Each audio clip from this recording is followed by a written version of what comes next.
ঘাসফড়িং এর শ্বসনতন্ত্র। তো ঘাসফড়িং এর শ্বসনতন্ত্র এই টপিকটা আমাদের কি জানতে হবে?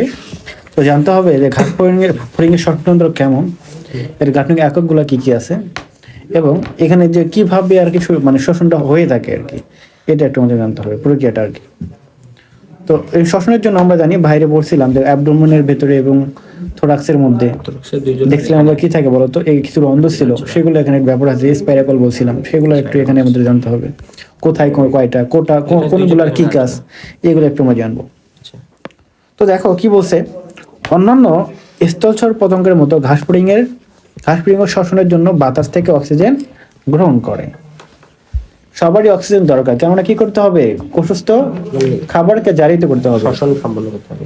এদের শ্বসনতন্ত্র বেশ উন্নত হওয়ায় রক্তের অক্সিজেন বহনে অক্ষমতার ঘাটতি অনেকখানি পূরণ হয়েছে।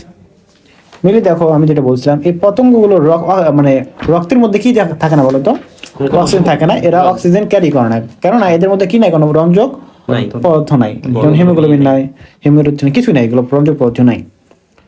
তারপরে এর শ্বসনতন্ত্র একটু উন্নত হওয়ার কারণে এই ঘাটতিটা কি হয়েছে, অনেকটাই পূরণ হয়েছে আর কি মোটামুটি ভাবে। ট্র্যাকিয়া নামক, তাহলে কি বলতো, ট্র্যাকিয়া নামক এক ধরনের সূক্ষ্ম শ্বাসনালীর শাখা প্রশাখার মাধ্যমে পরিবেশ থেকে গৃহীত অক্সিজেন সরাসরি দেহকোষে কি করবে, প্রবেশ করে, এবং দেহকোষ উৎপন্ন কার্বন ডাই অক্সাইড একই পথে নির্গমন করে। আমাদের ক্ষেত্রে দেখো, আমাদের কি ফুসফুস থেকে রক্তে যাবে, রক্তে থেকে হার্টে যায়, হার্ট থেকে আবার রক্ত দেন আবার কোষে যায়, কত একটা জটিল মাধ্যম বা অনেক লং একটা প্রসেস। কিন্তু এখানে সরাসরি একটা ওই ক্যানেলের মাধ্যমে বা একটা ওই ক্যানেলের মাধ্যমে দিয়ে ডাইরেক্ট কোষে যায়, এখানে কোনো রক্তের মধ্যে যায় না। এখন দেখো, শ্বসন সম্পাদনের জন্য ট্র্যাকিয়া ওই শাখা প্রশাখাগুলো পরস্পরের সাথে মিলিত হয়ে ঘাসফড়িং এর যে বিশেষ ধরনের শ্বসন তন্ত্র সৃষ্টি করেছে, তার নাম কি বলতো, ট্র্যাকিয়াল তন্ত্র। তো ট্র্যাকিয়াল তন্ত্র কাকে বলা হয়, একটু এটা পড়তে পারো। তাহলে ঘাসফড়িং এর ট্র্যাকিয়াল তন্ত্র নিচে বর্ণিত অঙ্গগুলো নিয়ে গঠিত। তাহলে এটাকে জানতে হবে কি কি অঙ্গ নিয়ে ট্র্যাকিয়াল তন্ত্র গঠিত। এমসিকিউতে পড়ে, নিচে কোনটি ট্র্যাকিয়াল তন্ত্রের অংশ নয়, ঠিক আছে? তো বলতে হবে, দেখো শ্বাসরন্ধ্র বা স্পাইরাকল কয় জোড়া আছে, 10 জোড়া, মুখস্থ করতে হবে। শ্বাসনালী বা ট্র্যাকিয়া আমাদেরও আছে, অসংখ্য আছে। আমাদের কয়টা আছে, ট্র্যাকিয়া তো একটাই। বায়ুথলি বা ইয়ার স্যাক আছে, বায়ুথলি আমাদের, যেমন বায়ুথলি কোনগুলো বলতো, অ্যালভিউলাই, বায়ুথলি অ্যালভিউলাই। দেখো প্রান্তীয় কোষ বা ট্র্যাকিউল কিছু কোষ থাকে, ঠিক আছে, ট্র্যাকিউল সেল, এগুলো অসময় থাকবে। আর একটা কিছু থাকবে ট্র্যাকিউল থাকবে, ঠিক আছে? আমরা একটু দেখবো, একটু বিস্তারিত পড়বো আর কি কোনগুলা কি। প্রথমে আসলাম কি বলতো, শ্বাসরন্ধ্র বা স্পাইরাকল। আমরা যখন পড়ছিলাম ওই যে বাহ্যিক অঙ্গ সংস্থান পড়ছিলাম, যখন বাইরের গঠনটা, তখন দেখছিলাম যে কি ছিল বলতো, ওই যে অ্যাবডোমেনের দিকে, থোরাক্সের দিকে চারপাশে কি ছিল, আমাদের দুই পাশে ছিদ্র ছিল, এদের কি বলছিলাম ওখানে, স্পাইরাকল বলছিলাম না, শ্বাসরন্ধ্র বা স্পাইরাকল বলছিলাম। কয়টা বলতো, 10 জোড়া। এগুলো দেখো ট্র্যাকিয়াল তন্ত্রের উন্মুক্ত ছিদ্রপথ, অর্থাৎ এগুলো সবথেকে বাইরের ছিদ্রপথ, যেমন আমাদের নাকের মতো, আমাদের নাকের মতো এগুলো আর কি। দেখো দেহের উভয় পাশে মোট 10 জোড়া শ্বাসরন্ধ্র বা স্পাইরাকল রয়েছে। এর মধ্যে দেখো 2 জোড়া হলো বক্ষীয়, কয় জোড়া, বক্ষীয় 2 জোড়া, এবং দেখছিলাম আমরা যে অগ্র এবং মধ্যের সন্ধিস্থলে, এবং পরে আমাদের মধ্য এবং পশ্চাতের সন্ধিস্থলে ছিল। তাহলে এই যে অগ্র মানে আমাদের বক্ষের যে 2 জোড়া আছে, এগুলা কি হয়, বক্ষীয়, হ্যাঁ, এবং আর 8 জোড়া থাকে উদরীয় অঞ্চলে। এখন কথা হলো, বক্ষের যে 2 জোড়া থাকে, এর মাধ্যমে কি নেই আমরা, মানে ঘাসফড়িং শ্বাস নেয়, প্রশ্বাসে ব্যবহৃত হয়। আর যে পিছনে থাকে 8 জোড়া, কয় জোড়া থাকবে তাহলে, 8 জোড়া, এরা কি করবে, নিঃশ্বাসের কাজে ব্যবহৃত হয়, অর্থাৎ কার্বন ডাই অক্সাইড ছেড়ে দেবে এর মাধ্যমে, বুঝছো?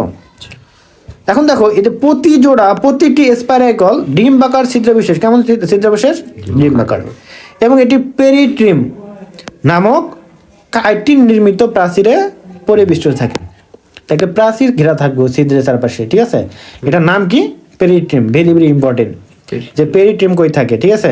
পেরিট্রিম কি, পেরিট্রিম কি দ্বারা তৈরি, কাইটিন নির্মিত, এটা মনে রাখতে হবে, ঠিক আছে? দেখো এই রন্ধ্রগুলোর মুখে সূক্ষ্ম রোম যুক্ত থাকবে, কি থাকবে, এই যে এখানে দেখো, এই যে রোম আছে না, এটা রোমের মধ্যে থাকবে, যেগুলো কি হয় না, ধুলাবালিতে না যায়। আমাদের নাকে দেখবা লোম থাকে, যেগুলো কি আছে, যাতে ধুলাবালি গুলা ভেতরে প্রবেশ না করতে পারে, থাকবে। এটা পরিশ্রাবণ বা ছাঁকনি যন্ত্র হিসেবে কাজ করে আর কি, থাকায় ধুলাবালি, জীবাণু, পানি ইত্যাদি ভেতরে প্রবেশ করতে পারে না। পেশি নিয়ন্ত্রিত কপাটিকের সাহায্যে কি করে বলতো, রন্ধ্রগুলা খোলা বা বন্ধ হয় আর কি। শ্বাসরন্ধ্র বন্ধ থাকলে দেহে জলীয় বাষ্প বেরোতে পারে না। এবং বক্ষ অঞ্চলের স্পাইরাকলগুলো, কোথাকার বক্ষ অঞ্চলের স্পাইরাকলগুলো সরাসরি ট্রাকিয়া কি হবে, উন্মুক্ত হবে। কিন্তু উদরের স্পাইরাকলগুলো ট্রাকের সাথে যুক্ত হওয়ার পূর্বে অ্যাট্রিয়াল প্রকোষ্ঠে নামক একটি গহ্বরে যুক্ত হয়। তাহলে কি বুঝলাম? তাহলে বক্ষের গুলা যেগুলো আছে ডাইরেক্ট সরাসরি কোথায় যাবে? অ্যাট্রিয়া। সরাসরি কোথায় যাবে? মানে ট্রাকিয়াতে যাবে। বার যেগুলো উধারা আছে সেগুলোর মাঝে আর একটা জিনিস আছে, কি বলতো, অ্যাট্রিয়াল মতো। মানে একটা কথা হলো কি, ওই যে আমরা কি পড়ছিলাম বলতো, অ্যাট্রিয়াল বা অ্যাট্রিয়াম কাকে বলে বলতো? হার্টের একটা চেম্বার না, হার্টের চেম্বার। অর্থাৎ অ্যাট্রিয়াম আর ভেন্ট্রিকল হলো হার্টের চেম্বার। ওই যে অলিন্দ নিলে পড়ছো না, অলিন্দ মানে হলো অ্যাট্রিয়াম। তো মনে করো এখানে কি হচ্ছে, যে আমরা নিঃশ্বাস নিচ্ছি, অক্সিজেন যাচ্ছে, ফুসফুস থেকে কোথায় যাচ্ছে? অ্যাট্রিয়াম আছে না, তারপরে যাচ্ছে আবার কোষে। বিষয়টা এরকম মনে করতে পারবো উদাহরণের ক্ষেত্রে, যে অ্যাট্রিয়াম থেকে বা অ্যাট্রিয়াল প্রকোষ্ঠ থেকে কই যাবে, নামক একটি গহ্বরে মুক্ত হয়, ঠিক আছে। দেন এখান থেকে কই যাবে? ট্র্যাকিয়ায় যাবে। ট্র্যাকিয়ার মাধ্যমে পরবর্তী কই যাবে? এক পর্যায়ে যাবে আমাদের কোষে যাবে। কাজ দেখো কি, স্পাইরাকল দিয়ে বায়ু প্রবেশ করে, আমরা জানি। এরা কি করবে? ধুলাবালি, জীবাণু, পানি ইত্যাদি প্রবেশ রোধ করে। তবে এটার কাজ না, কাজই হলো স্পাইরাকল কি বলো তো, বায়ু নেওয়া। তো বায়ু নিতে গেলে যদি ধুলাবালি যায়, এটা থাকতে হবে না, তো এটা তো করবি, থাকতে হবে আর কি। তাহলে কাজটা মিললে কি? বায়ু প্রবেশ করা এবং বায়ু ত্যাগ করা, এটাই। তারপরটা কি বললাম? শ্বাসনালী বা ট্রাকিয়া, শ্বাসনালী বা ট্রাকিয়া। ওকে, প্রতিটি স্পাইরাকল কি বলতো, অ্যাট্রিয়াম নামক ক্ষুদ্র প্রকোষ্ঠে কি হয়? উন্মুক্ত হয়। তবে এটা কাদের ক্ষেত্রে? উদরের ক্ষেত্রে, ঠিক আছে, উদরের ক্ষেত্রে। আর ওগুলো কিন্তু সরাসরি ট্রাকিয়া উন্মুক্ত হয়। এখান থেকে উৎপন্ন হয় সূক্ষ্ম শাখা প্রশাখাযুক্ত স্থিতিস্থাপক প্রায় 2.5 মাইক্রোমিটার ব্যাস বিশিষ্ট বহিঃত্বকীয় ট্রাকিয়া, যা কি হবে বলতো, ঘাসফড়িংয়ের প্রধান শ্বসনাঙ্গ হিসাবে কাজ করে। এটা মনে রাখতে হবে, ঘাসফড়িংয়ের প্রধান শ্বসনাঙ্গের নাম কি? আমাদের কি? ফুসফুস। এটা মনে রাখতে হবে। এদের হলো ট্রাকিয়া। সারা দেহে জালিকাকার বিস্তৃত থাকে ট্রাকিয়াটা। এই যে এখানে দেখতে পাচ্ছ, দেখছো এই যেগুলো কি বলতো, ট্রাকিয়াগুলো সারা দেহে কি জালিকাকার বিস্তৃত অবস্থায় থাকে। ফিগারে দেখতে পাচ্ছ এখানে। ওকে, এদের প্রাচীর কয় স্তর বিশিষ্ট? 3 স্তর বিশিষ্ট। বাইরের কি বলতো, এপিডার্মিস গঠিত ভিত্তি ঝিল্লি থাকবে, মাঝখানে চাপা ভোজার কি থাকবে? এপিথেলিয়াম। ভেতরে কি থাকবে? এন্টিবায়োট। মনে রাখতে হবে। তাহলে মাঝে কি ছিল? এপিথেলিয়াম। এবং ভেতরে কি ছিল? ইন্টিমা। এই যে শব্দটা মনে রাখতে হবে, ভেতরে কিউটিকল নির্মিত লেয়ারটার নাম কি? ইন্টিমা। এটা শব্দটা একটু খুবই গুরুত্বপূর্ণ, মনে রাখতে হবে। ইন্টিমা কেন আমি বলতেছি পরে। দেখো এই যে ট্রাকিয়ার অন্তস্থ গহ্বর দিয়ে কি হয়? বায়ু প্রবাহিত হয়। আচ্ছা দেখো তো, এই গহ্বরে কিছুটা পর পর ইন্টিমা পুরু হয়ে আংটির মতো কি করবে? বলয় গঠন করবে, বুঝছো? ভেতরের লেয়ারটা যেটা আংটির মতো কি করবে? আমাদের গলা দেখছো, আংটির মতো লেয়ার আছে না, গলা রিং আছে না? এটা কি করে? যাতে মানে এটা হলো চুপসে যাতে না যায়, এটাকে প্রিভেন্ট করে। কলাপস কি করে? প্রিভেন্ট করে, যাতে কলাপস না হয়ে যায়, ঠিক আছে।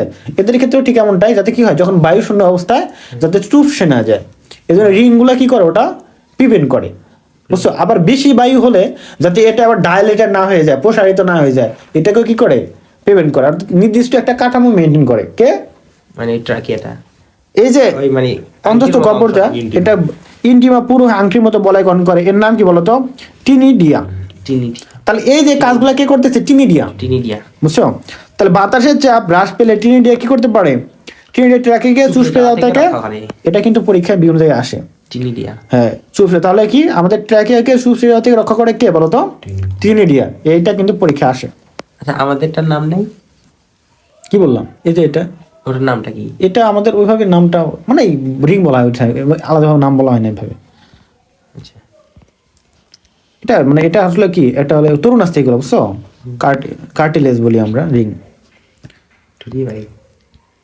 তাহলে দেখো একই সাথে টিনিডিয়া ট্রাকিয়ার অতিরিক্ত বাতাস প্রবেশের ফলে কি হবে?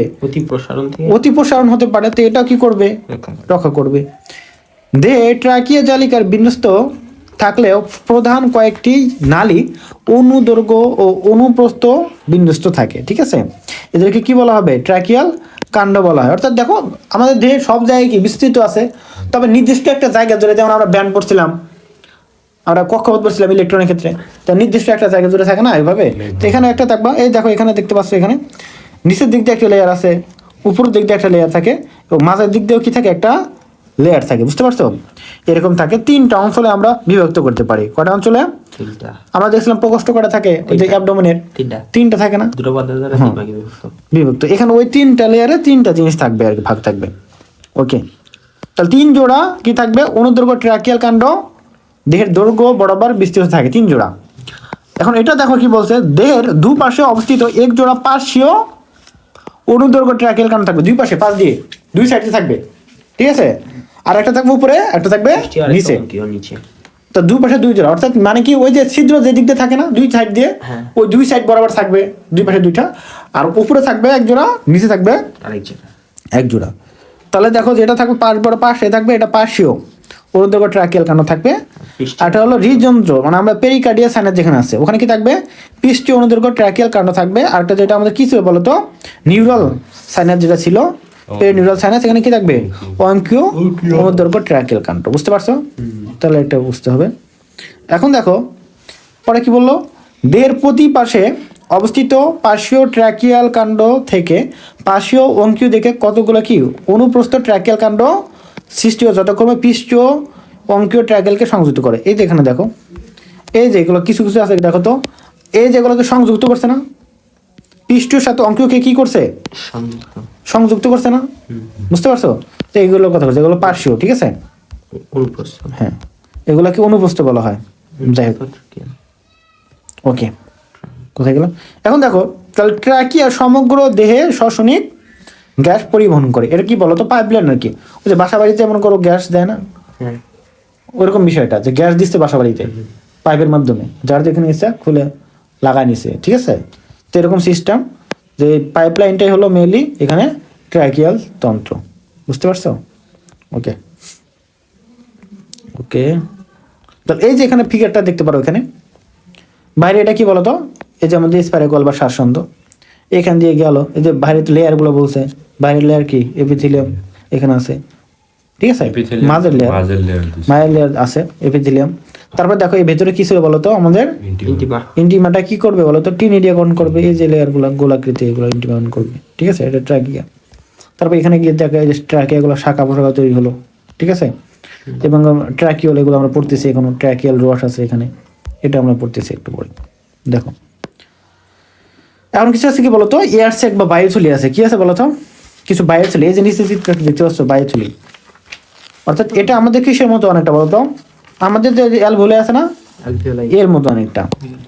এটা কি করতেছে বলতো, ঘাসফড়িং এর শ্বসনতন্ত্রের বৈশিষ্ট্য হলো স্থানে স্থানে ট্র্যাকেগুলো কিছু প্রসারিত হয়ে কি করবে? ইন্টিমা বিহীন। এর আগগুলো কি ছিল বলতো? ট্র্যাকেতে ইন্টিমা থাকে, কিন্তু এই বায়ুথলিতে কি থাকবে না? ইন্টিমা থাকবে, এটা একটু মনে রাখতে হবে। পাতলা প্রাচীরযুক্ত বায়ুথলি গঠন করবে, এগুলো মস্তক, বক্ষ, উদর অঞ্চলে অবস্থান করে, ঠিক আছে? এগুলো কি করবে তাহলে? প্রয়োজনীয় আমাদের বায়ুগুলা বা গ্যাসগুলো ধারণ করে রাখে, প্রয়োজনে আমরা দিতে পারে, সাপ্লাই দিতে পারে, এগুলো আর কি। কাজটা কি হবে? বায়ুথলিগুলো অতিরিক্ত বায়ু ধারণ করবে, ধরে রাখে, এবং শ্বসনের সময় উদরের সংকোচন প্রসারণের মাধ্যমে এরা কি করবে? ট্র্যাকিয়াল তন্ত্রের বায়ু সরবরাহ নিয়ন্ত্রণ করে। ওকে, এখানে তেমন কিছু নাই। এখানে দেখো ট্র্যাকিওল কোষ বা প্রান্তীয় কোষ, ট্র্যাকিয়াল কোষ বা প্রান্তীয় কিছু কোষ আছে, তাদেরকে আমরা ট্র্যাকিয়াল কোষ বলি। এই যেখানে দেখতে বিস্তারিত দেখো, প্রধান ট্র্যাকিয়াল, এগুলো বেশি ইম্পর্টেন্ট না, প্রধান ট্র্যাকিয়াগুলোর পার্শ্বভাগ থেকে ক্রমাগত বিভাজনের ফলে শাখা ট্র্যাকিয়া উৎপন্ন হয়। মানে বিভিন্ন ধরনের কি হবে, যে এখানে দেখো অনেকগুলো শাখা উৎপন্ন হয় আর কি। ওকে, এবং প্রতিটি সূক্ষ্ম শাখা ট্র্যাকে একটি তারকাকৃতির ট্র্যাকিওল কোষ বা প্রান্তীয় কোষ এ পরিসমাপ্তি ঘটায়, ঠিক আছে? এই ট্র্যাকিওল কোষ অন্যান্য প্রাণী কোষের মতো পাতলা কোষীয় পর্দায় একটি বড় নিউক্লিয়াস বা সাইটোপ্লাজম যুক্ত। এই যে কোষটার কথা বলছি আর কি মেনলি। এই যে প্রান্তীয় একটা কি হয় বলতো, একটা ত্রিকোণ আকারে দেখছো একটা একটা তারা মানে তারাকারের মতো অনেকটা যদি বলি একটা কোষের তৈরি, এখানে নিউক্লিয়াসও থাকে, সাইটোপ্লাজমও থাকে, তারা কি বলা হয়? ট্রাকিউল কোষ বলা হয় থাকে, ঠিক আছে? ওকে, এরপর দেখো এই যে ক্ষুদ্র ক্ষুদ্র শাখা চলে গেছে, এদের কি বলা হবে? ট্রাকিয়ার পরে ট্রাকিউল হয়, আমাদেরও যেমন আছে ট্রাকিউল, হ্যাঁ ওরকম হবে ব্রঙ্কিউল যে আছে।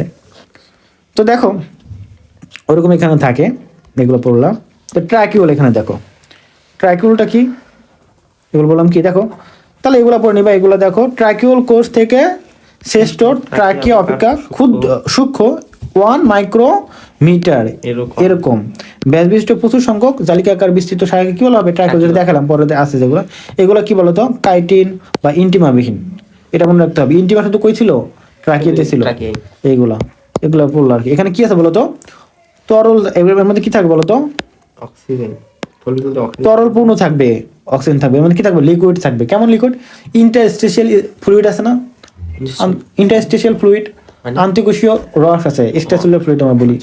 কোষের মধ্যে এক ধরনের রস থাকে, আন্তঃকোষীয় রস, তো সেরকম একটা জিনিস সেখানে থাকবে, ঠিক আছে? এই রসের মাধ্যমে মেনলি আমাদের গ্যাসীয় উপাদানগুলো কি করবে? ভিনোমাইন করবে, এখান থেকে ডাইরেক্ট কোষে চলে যাবে। দেখো এই দেহের বিভিন্ন অঙ্গ পতঙ্গে প্রবেশ করে এগুলো কি করবে? সরাসরি কোষের সংস্পর্শে আসে, এই প্রান্ত থেকে, ট্রাকিউল থেকে। ট্রাকিউল এখানে কি থাকবে? তাহলে আমাদের ট্রাকিয়াল রস থাকে, মনে রাখতে হবে। ট্রাকিউল রস কোথায় থাকে? ট্রাকিউলের মধ্যেই থাকে, ট্রাকিয়াতে থাকে না কিন্তু, এবং বায়ুথলিতেও থাকে না, এইটুকু মনে রাখতে হবে আমাদের। এর ফিগারটা একটু দেখলে বুঝতে পারবো। এই দেখো কালো করে দেওয়া আছে এখানে, এইটুকু, এগুলো কি বলতো? ট্রাকিউল রস। তো এই ফিগারটাও দেখে রাখবা, তাহলে প্রশ্ন আসলে ফিগার দেখে অ্যান্সার করতে পারবো। ভুল হয় এমসিকিউ এগুলো। কাজটা কি তাহলে? ট্রাকিউল থেকে প্রান্তীয় থলির তরলে অক্সিজেন দ্রবীভূত হয়ে ব্যাপন প্রক্রিয়ায় দেহকোষে প্রবেশ করবে এবং দেহকোষ থেকে কার্বন ডাইঅক্সাইড এটা প্রবেশ করবে, শেষ। তারপর ট্রাকিয়া এবং ট্রাকিউলের মধ্যে পার্থক্য কি তাহলে? ট্রাকিয়া তো অনেক মোটা বড়, তাহলে এগুলো কিন্তু পারবা সহজেই। দেখো কি আছে, হ্যাঁ এই যে বড় আছে এটা বড়, এটা কি অন্তঃপ্রাচীর ইন্টিমা আছে, এটা ইন্টিমা নাই, হিমোসিলে অবস্থিত দেহকোষের। এটা কি থাকবে? কোষগুলো ফাঁকা ফাঁকা থাকবে, ঠিক আছে? নিবিড় সান্নিধ্য আসে এগুলা।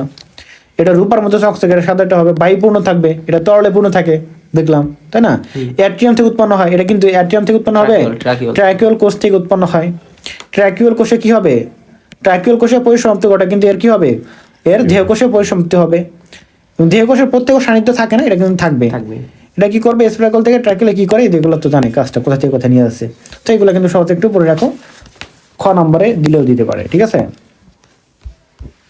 ওকে, এখন তো শ্বসন পদ্ধতি, এগুলো কঠিন না, এগুলো একটু মনে রাখবা এই কাজটা। এর ভেতরে যেগুলো বললাম, এই যে বললাম কোথায় তোমার আছে, মনে করো তোমার টিনিডিয়া কোথায় আছে কোথায় নাই, এটা একটু বললাম। কোথায় মনে করো এই যে ইন্টিমা আছে, ওটা বললাম। তারপরে এই যে তরলটা কোথায় আছে কোথায় নাই, এটাই বললাম। কোথায় কোনটা উন্মুক্ত হলো, এটাই বললাম, শেষ। এখন আর কিছু লাগবে না, পার্টগুলো একটু পড়লা, শেষ। এখান থেকে সৃজনশীল আসবে না, বুঝছো? কোনো সৃজনশীল আসবে না। তো এই যে এখানে একটু পদ্ধতি থেকে একটু এমসিকিউ আসতে পারে। শ্বসন পদ্ধতি যেটা বললাম, শ্বসন পদ্ধতি দেখো, এটা কোনো কি নাই, শ্বাসরঞ্জক নাই, এই জন্য রক্তের মধ্যে বা হিমোলিম্বের মধ্যে যায় না, তাই না? গ্যাস যায় না। তাহলে দেখো শ্বাসরঞ্জক না থাকে ঘাসফড়িঙ্গের রক্ত শ্বসনে তেমন ভূমিকা পালন করতে পারে না। দেহের বিভিন্ন অঙ্গ প্রত্যঙ্গের জালিকার মতো ছড়িয়ে থাকা ট্রাকিয়া বা ট্রাকিউলের মাধ্যমে গ্যাসীয় বিনিময় ঘটে। ওকে, গ্যাসীয় বিনিময় ঘটে। এখন দেখো শ্বাস গ্রহণ বা শ্বাস ত্যাগ প্রক্রিয়া, উভয় প্রক্রিয়া প্রধানত শ্বাসযন্ত্র দ্বারা কি হয়? নিয়ন্ত্রিত হয়। প্রশ্ন আসতে পারে, তাহলে শ্বাস গ্রহণ বা ত্যাগ এটা কি দ্বারা নিয়ন্ত্রিত হয়? শ্বাসযন্ত্র দিয়ে। যেগুলো বলি যে এমসিকিউ আসতে পারে, দেখা রাখবা, কারণ ওগুলো ইম্পর্টেন্ট, ওগুলো এমসিকিউ আসবে, এরপরে আসবে না। বলি না যে এটা এমসিকিউ, এটা ইম্পর্টেন্ট, ওই লাইনটা, এগুলো আসবে, এগুলো মুখস্থ করতে হবে মেইনলি। তো পেশির কার্যকারিতা, উদরের ছন্দময় সংকোচন প্রসারণের ফলে কি হবে? বায়ু বা অক্সিজেন দেহে প্রবেশ করবে, ঠিক আছে? পেশির কার্যকারিতা, উদরের ছন্দময় সংকোচন প্রসারণের ফলে প্রবেশ করবে। ট্রাকিয়াল তন্ত্র থেকে বায়ু বেরিয়ে আসে, তাহলে অক্সিজেন যেমন প্রবেশ করে ঠিক তেমনি কি করে? আমাদের কার্বন ডাইঅক্সাইড বের হয়ে আসে, এরকম বলছে আর কি। তো এখন দেখো এই যে শ্বাস গ্রহণ বা প্রশ্বাস, তো এই যে দেখো পেশির প্রসারণে উদারীয় খণ্ডগুলো প্রসারিত হলে, কি বলতো? পেশির প্রসারণে উদারীয় খণ্ডগুলো প্রসারিত হলে ট্রাকিয়ার অন্তস্থ গহ্বর কি হবে? আয়তনে বৃদ্ধি পাবে। আমরা যখন শ্বাস নেই, পেটটা ফুলায় না, বুকটা ফুলায় না, তাহলে আয়তন ভেতরে বৃদ্ধি পেলে তখন নাক দিয়ে বাতাস ভেতরে প্রবেশ করে। ঠিক এদের ক্ষেত্রেও তেমনটাই, পেশি প্রসারণ ঘটে, ফলে কি হয়? ভেতরে আয়তন বেড়ে যায় ট্র্যাকেগুলোতে, ফলে বাতাস কি করবে? ভেতরে প্রবেশ করবে। এখন দেখো, প্রথম 4 জোড়া শ্বাসতন্ত্র, কয় জোড়া? 4 জোড়া। হ্যাঁ, প্রথম 4 জোড়া, যে আমাদের বক্ষের 2 জোড়া এবং উদরের 2 জোড়া। হ্যাঁ, প্রথম 4 জোড়া শ্বাসতন্ত্র অর্থাৎ প্রশ্বাসী শ্বাসতন্ত্রগুলো খুলে যায়, যার ফলে কি করবে? অক্সিজেন যুক্ত বায়ু প্রথমে শ্বাসতন্ত্রের মাধ্যমে ট্রাকিয়া প্রবেশ করে, পরে সেখান থেকে কি করবে বলতো? প্রবেশ করবে। তাহলে এটা মনে রাখতে হবে, প্রথম 4 জোড়া কি বলতো? প্রশ্বাসী শ্বাসতন্ত্র। ঠিক আছে, প্রশ্বাসী শ্বাসতন্ত্র, এটা মনে রাখতে হবে। এটা এমসিকিউর জন্য আসে, ভেরি ইম্পর্টেন্ট। ওকে, তার মানে বুঝতে পারছো? তাহলে বাকিগুলা কি বলতো? নিঃশ্বাসী শ্বাসতন্ত্র বা শ্বাস ত্যাগ করবে। শ্বাস ত্যাগ একটি নিষ্ক্রিয় প্রক্রিয়া। কেমন প্রক্রিয়া? নিষ্ক্রিয়। আর আমাদের সব প্রশ্বাসকে বলা একটা সক্রিয় প্রক্রিয়া, এটা আমাদের জন্য নিতে হয়, মানুষের জন্য তেমনটাই, বুঝছো? এটা নিষ্ক্রিয় প্রক্রিয়া, অর্থাৎ এখানে কোনো বল প্রয়োগ করতে হয় না, প্রেশার করতে পারে না, তো ছেড়ে দেয়, রিল্যাক্স হয়, পেশিগুলো চলে যায় সব। বুঝতে পারছো? যে কোষীয়, এই যেখানে কার্বন ডাইঅক্সাইড ব্যাপন প্রক্রিয়া ট্রাকিউল রসে চলে আসে। কোথায় আসে? তার কারণ এই যে অক্সিজেন যেটা আমাদের গেল, কোথায় গেল? কোষে গিয়ে জারিত হলো। কাকে জারিত করলো? খাবারকে জারিত করে কি তৈরি করলো? Carbon dioxide. তো এখানে কার্বন ডাইঅক্সাইডের কনসেন্ট্রেশন বেড়ে যাবে না? আমাদের গ্যাসের ধর্ম কি? যে কোনো পদার্থের ধর্ম হলে কি বলতো? ব্যাপিত হওয়া, বেশি ঘনমাত্রার স্থান থেকে কম ঘনমাত্রার দিকে যাওয়া। তো এখানে কি হবে? ব্যাপন হবে। ব্যাপন হয়ে কোথায় আসবে বলতো? ট্রাকিয়াল রসে চলে আসবে, তাই না? কোষ থেকে কোথায় আসবে? ট্রাকিয়াল রসে চলে আসবে, এবং সেখান থেকে ট্রাকিয়া প্রবেশ করবে। যেখানে আমাদের কনসেন্ট্রেশন কম থাকবে সেখানে তো তার যাবে, তাই না? চলে যাবে। এবং বক্ষীয় এবং উদারীয় পেশির সংকোচনের ফলে, কিসের বলতো? উদারীয় পেশির সংকোচনের ফলে দেহে খণ্ডকগুলো সংকোচন ঘটে, সাথে সাথে ট্রাকিয়ার অভ্যন্তরে আয়তন কি হবে? হ্রাস পাবে। ফলে কি হবে? চাপ যদি দাও কোনো কিছুকে, ভিতরে বাইরে কি বেরোয় যাবে না? তাহলে এখানে কি হবে? মেনলি বের হয়ে যায়। মূলত নিঃশ্বাসের সময় খুব অল্প পরিমাণ কার্বন ডাইঅক্সাইড বের হয়ে যায়, বুঝছো? কোষে উৎপন্ন অধিকাংশ কার্বন ডাইঅক্সাইড প্লাজমা দ্বারা পরিবাহিত হয়ে, রক্তের প্লাজমা দ্বারা পরিবাহিত হয়ে ব্যাপন প্রক্রিয়ায় দেহতল দ্বারা কি হবে? নিষ্ক্রান্ত হয় বা নিষ্কাশিত হবে। এটা একটু পরে জানবে। তাহলে আমাদের এই শ্বসনের মাধ্যমে বেশি পরিমাণে কার্বন ডাইঅক্সাইড বের হয়ে যায় না, খুবই কম পরিমাণে যায়। যেমন আমাদের কিন্তু সবটাই যায়, কার্বন ডাইঅক্সাইড কি হয়ে যায়? বের হয়ে যায়, কিন্তু এদের ক্ষেত্রে কম যায়। সবটাই যায় না, আমাদের ক্ষেত্রে সবটাই যায় না। আমাদের কি বলতো? অ্যামোনিয়া আর কার্বন ডাইঅক্সাইড মিলে কি তৈরি করে বলতো? কি তৈরি করে বলতো? NH2CO NH2, এটা কি বলতো? ইউরিয়া। আমাদের জানি প্রধান রেশন পদার্থ কোনটি? ইউরিয়া। তার এখানে কার্বন আছে না, তো এখান থেকে হয় আর কি, বুঝতে পারছো? তাহলে এখানেও আমাদের কিছু পরিমাণ কার্বন ডাইঅক্সাইড যায়, তবে অধিকাংশ পরিমাণ কোথায় দিয়ে যায় আমাদের বলতো? নিঃশ্বাসের মাধ্যমে বের হয়ে যায়। ওকে, তাহলে এগুলো হয়। এই যে বললাম কার্বন ডাইঅক্সাইড, এটা কি বললাম? নিষ্ক্রিয় প্রক্রিয়া। এই যে কিছু যে পরে যায় না, বাকি থাকে, এটা আবার কিভাবে নিষ্কাশিত একটু পরে দেখবো, যে এটা আমাদের রেশনের মাধ্যমে যায়। ঠিক আছে, কার্বন ডাইঅক্সাইডটা একটু পরে দেখবো। তাহলে দেখো, এই যে প্রক্রিয়াটা একটা যদি বৃত্তাকার পর্যায়ে আমরা দেখি কিভাবে হচ্ছে। বায়ুমণ্ডল থেকে অক্সিজেন নিচ্ছে, তাছাড়া শ্বাসতন্ত্র দিয়ে কোথায় যাচ্ছে? অ্যাট্রিয়ামে যাচ্ছে। ট্রাকিয়া, অ্যাট্রিয়াম কিন্তু আবার কোথায় নাই? বক্ষে নাই। এটা মনে রাখতে হবে, এটা কিন্তু একটা গুরুত্বপূর্ণ এমসিকিউ। বক্ষে কি নাই? অ্যাট্রিয়াম নাই। এটা কিন্তু একটা এমসিকিউ। তারপরে ট্রাকিউল আসবে, প্রান্তীয় থলিতে আসবে, দেন কোথায় হবে? কোষে যাবে, জারণ ঘটবে, তারপর কার্বন ডাইঅক্সাইড তৈরি হবে, এটা আবার যাবে এইভাবে। এই যে এটা একটা মনে রাখতে হবে, এটা সৃজনশীলের জন্য আসতে পারে, বুঝছো পদ্ধতিটা? সৃজনশীল আসার মতো। তো এখানে আর কিছু নাই। তাহলে এখানে কি কি জানতে হবে আমাদের? পার্টগুলো জানতে হবে, কোথায় ট্রাকিয়া আছে, কোথায় মানে কোথায় অ্যাট্রিয়াম আছে, কোথায় অ্যাট্রিয়াম নাই, কোথায় ইন্টিমা আছে, কোথায় ইন্টিমা নাই, অর্থাৎ ট্রিনিটিয়া কোথায় গঠন করে, কোথায় গঠন করে না, কোথায় আমাদের ট্রাকিউল রস আছে, কোথায় ট্রাকিউল রস নাই, এইগুলো একটু মনে রাখতে হবে। এবং বক্ষে কয়টি স্পাইরাকল আছে, উদরে কয়টি স্পাইরাকল আছে, এবং কয়টি মানে প্রশ্বাসী স্পাইরাকল আর কয়টি নিঃশ্বাসী স্পাইরাকল, এই কয়টা মনে রাখলে তোমাদের এখানে পড়া শেষ। আর এই যে চক্রটা মনে রাখবা, তাই শেষ, পড়া নেই, আর কিছু নেই।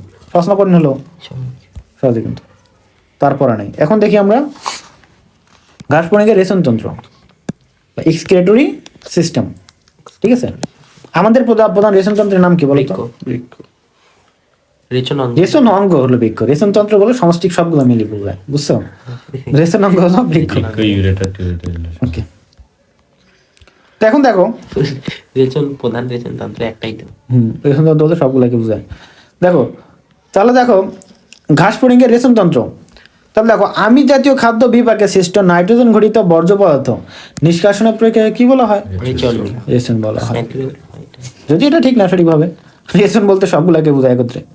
তাই মেনলি আমরা আসলে আমরা জানি 80% মোটামুটি এভাবে যায় আর কি, নাইট্রোজেন ঘটিত বর্জ্য পদার্থ সৃষ্টি হওয়ার মাধ্যমে মানে আমাদের বর্জ্য পদার্থ নিষ্কাশিত হয়। যেমন কার্বন ডাইঅক্সাইড তো বড়, একটু আগে যেটা বললাম সেটাও কিন্তু রেশনের মধ্যে পড়ে, কার্বন ডাইঅক্সাইড ভোলাটাইল সাবস্টেন্স। তো বড়।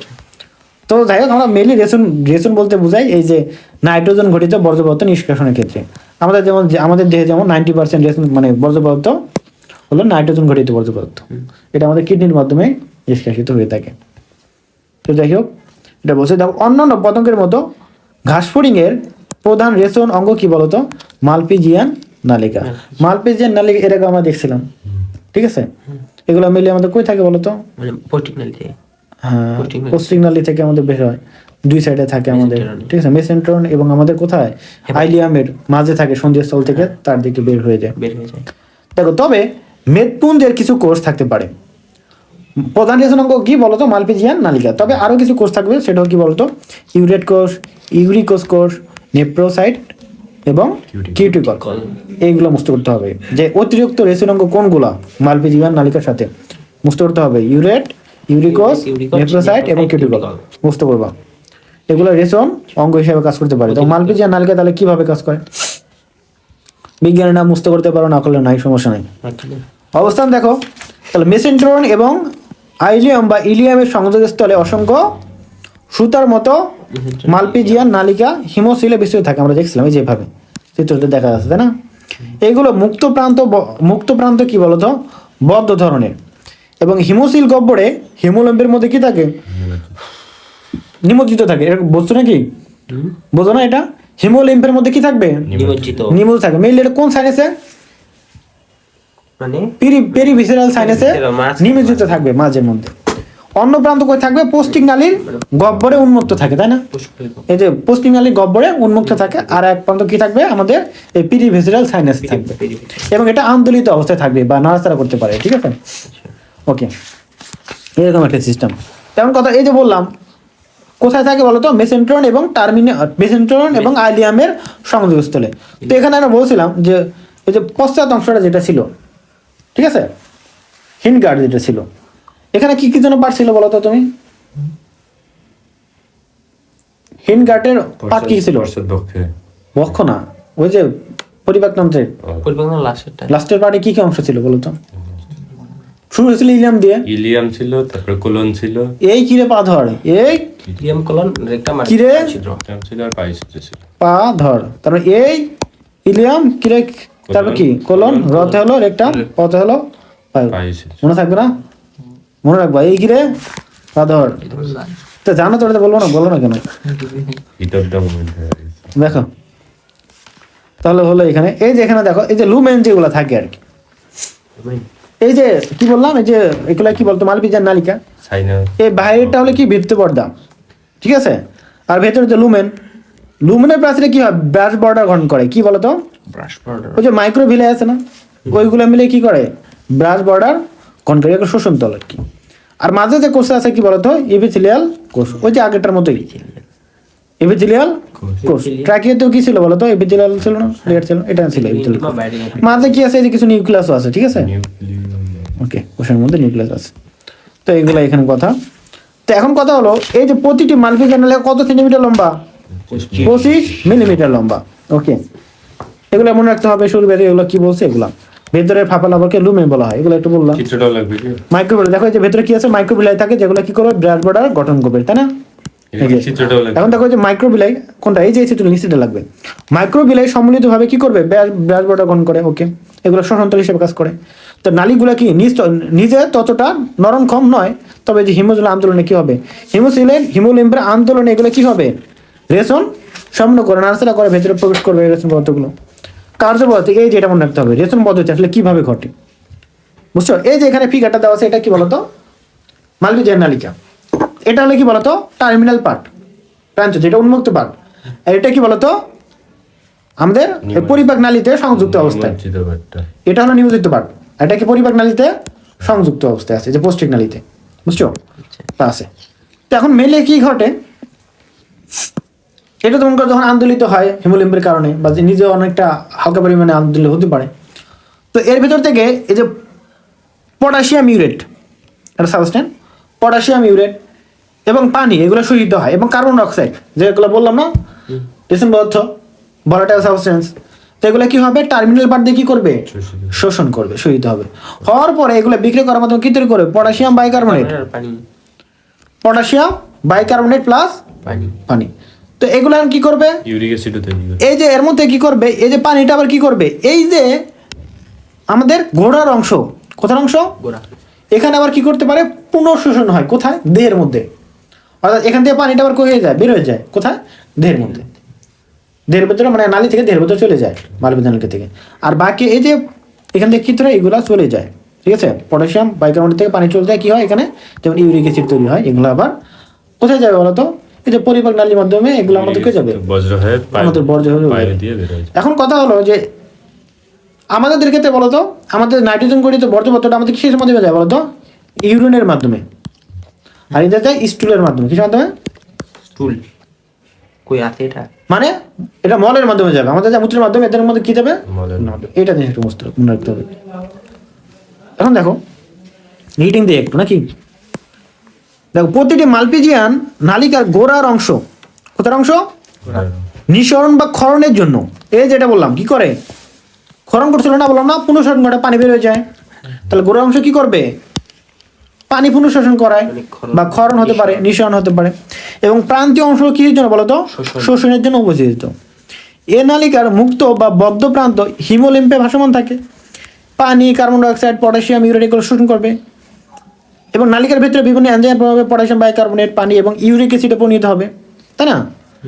এবং নালিকার গোড়ার অংশ দ্বারা কিছু পরিমাণ পানি বা বাইকার্বনেট পুনঃশোষিত হতে পারে, ওই হিমোলিম্পে আবার প্রবেশ করবে, এবং রেশন বর্জ্যরূপে ইউরিক অ্যাসিড কি করবে, অবশিষ্ট পানির সাথে পৌষ্টিক নালী গহ্বরে প্রবেশ করবে, এবং মলাশে অধিকাংশ পানি পুনঃশোষিত হয় কোথায়, আমরা তো জানি যে এখানে কি হবে, মলাশয় পানি পুনঃশোষিত, আমাদের আমরা কি দেখছিলাম, আমাদের ক্ষেত্রে আমরা জানি বৃহদন্ত্র থেকে কি হয়, পানি শোষণ হয় না, বৃহদন্ত্র থেকে কি হয়, পানি শোষণ হয়, মলাশয় থেকে পানি শোষণ হয়, দেন বাকিটুকু স্টুল হিসাবে বের হয়ে যায় পরে, তাই না? তো এদের ক্ষেত্রে মলাশয় থেকে অধিকাংশ পানি বের হয়ে যায় পরে কি হবে, ইউরিক অ্যাসিড কঠিন মলের সাথে বর্জ্য পথরূপে বায়ু পথে থেকে বায়ুর মাধ্যমে দেহ থেকে বের হয়ে যায়। তাহলে কিসের মাধ্যমে গেল, কঠিন কঠিন মলের মাধ্যমে বা স্টুলের মাধ্যমে। আমাদের ক্ষেত্রে কিসের মাধ্যমে যায়, ইউরিন ইউরিনের মাধ্যমে, এটা একটু মনে রাখতে হবে। ওকে,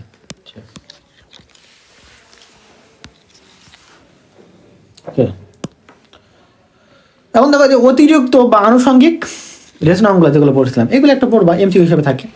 ঘাস পুরিঙ্গের যে ইউরেট কোষটা কি, ঘাস পুরিঙ্গের দেহে অসংখ্য কি থাকবে, ফ্যাট বডি থাকবে, চর্বি কণা থাকবে, চর্বি কোষ থাকে। এগুলো কি প্রধানত বলতো কি দ্বারা, শর্করা, আমিষ বা স্নেহজাতীয় খাদ্যকে পরিবর্তিত রূপে জমা রাখতে পারে, এইটুকু মনে রাখবা এখানে, এগুলো একটু রিং দিবা। এবার ইউরিকোস কোষ, এগুলো যে পুরুষ ঘাস পুরিঙ্গের মাশরুম গ্রন্থিতে, গ্রন্থিকোষ গ্রন্থি এবং ইউরিকোস গ্রন্থি অবস্থান করায়, হিমোসিল থেকে রেশন দ্রব্য শোষণ করে ইউরিক অ্যাসিড রূপে জমা রাখে, এগুলো একটু মনে রাখবা, লাগবে না। এবং সঙ্গমের সময় এসব বর্জ্য কি করবে বলতো, শুক্রাণুর সাথে বাইরে নিক্ষিপ্ত হয়, এটা মনে রাখবা একটু, যে বর্জ্য পদার্থ কিসের মাধ্যমে নিক্ষিপ্ত হয়, শুক্রাণুর সাথে বাইরে নিক্ষিপ্ত, এটা মনে রাখবা। একটা নেপ্রোসাইট, এটা একটু মনে রাখলা, এটা কোথায় বলতো, যে পেরিকার্ডিয়াল সাইনাসে হৃদযন্ত্রের পার্শ্বদেশে অবস্থা নেপ্রোসাইট রেশন দ্রব্য সংগ্রহ করে রক্তের মাধ্যমে কি করবে, নিষ্কাশন করবে। কিউটিকল, এটা বললাম, যে আমি বৃহস্পতি আমরা এটা একটু পড়লা, শেষ, এগুলো লাগবে না। তেমন কথা হলো যেটা খ নাম্বার আসতে পারে, সেটা হলো কি বলতো, মালপিজিয়ান নালিকা এবং মালপিজিয়ান বডি।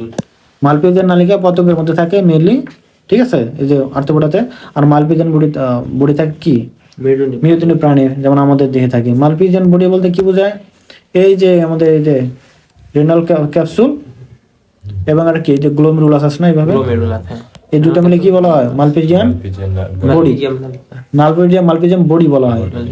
মালপিজিয়াম বডি হলো আমাদের, হ্যাঁ অঙ্গ বা এটা কি বলো, এটা হলো মেইনলি আমাদের গ্লোমেরুলাস এবং বোমাস ক্যাপসুল। বোমাস ক্যাপসুল। বোমাস ক্যাপসুল এই দুইটা জিনিস নিয়ে গঠিত। আর মাল্টিজন নালিকা তো এখানে দেখলামই। তাই এখন তো মনে করো পার্থক্য বলতেই পারবা নাকি? এই যে এখন পার্থক্যগুলো দেওয়া হচ্ছে। গাছপ্রেমীর সকল পতঙ্গের প্রধান রেচনাঙ্গ মানুষ মেরুদণ্ড প্রাণীর অবস্থান কোথায়? এটা হলো কি অন্তের প্রাচীরের গুছে অবস্থান করে, এটা হলো কি বৃক্ষের মধ্যে অবস্থান করবে। এটার সংখ্যা খুবই কম, 100টি। এটা কি আমরা জানি 20 লক্ষ। 20 লক্ষ না, আমাদের হলো আমাদের 24 লক্ষ। 24 লক্ষ। মানে 20 আর 20 থেকে 12 24 ওই যে 12 করে লক্ষ আর কি, 24 10 লক্ষ। থেকে 12 দেওয়া আছে। হ্যাঁ যাই হবে, 10 থেকে 12 এরকম 12 লক্ষ বলা হয়। 20 থেকে যাই 24 হোক, মানুষের যুবককে 20 লক্ষ বা 24 লক্ষ। তার গঠন কি সূক্ষ্ম সুতার মতো নলাকার। এগুলো এখানে দেখলাম কি বলতো, কাপের মতো থাকবে বোমাস ক্যাপসুল। তার মধ্যে থাকবে যে জালিকাকার পিণ্ড থাকবে, গ্লোমেরুলাস থাকবে। সংযুক্ত যদি বলি এই যে অনুবর্তী, এগুলো তো জানি আমরা কোথায় কি আছে। কার্যপদার্থে কি বলতো, হিমোসিলে বিদ্যমান হিমোলিয়াম থেকে বর্জ্য পদার্থ বা রেচন বর্জ্য সংগ্রহ করে পশ্চিমালতে প্রেরণ করে। এটা কি বলতো, আমাদের চাকরির মতো কাজ করে। এখানে কি করবে, আমাদের ইউরিন তৈরি করবে, বর্জ্য পদার্থ। এগুলো পড়লা একটু, তো এগুলো পড়া, এগুলো একটু ভালো করে দেখবা, ঠিক আছে? এখানে এগুলা কোনো সমস্যা নাই। এখানে কি পড়তে হবে বলো তো, এই ফিগারটা তোমাদেরকে আর্ট করতে হবে। কেমনে কাজ হচ্ছে আর কি, প্রক্রিয়াটা কেমন হচ্ছে, কি গ্রহণ করলো, কি কি কাজ। এটা কিন্তু কই নাম্বার থাকে, ঘ নম্বরে থাকতে পারে। এই ফিগারটা দিতে হবে, কাজটা করতে হবে। ফিগারটা অন করবে একটু, আমাকে দেখাইবে ফিগার অন করে। তোমাদের কোনো ফিগার অন করতে দিয়েছিলাম আমি, কোনো কাজ দিয়েছিলাম? হ্যাঁ এটা তো লিস্টটা কিন্তু করিনি। ঠিক আছে, একটু পড়বা তাহলে, এগুলো পড়বা।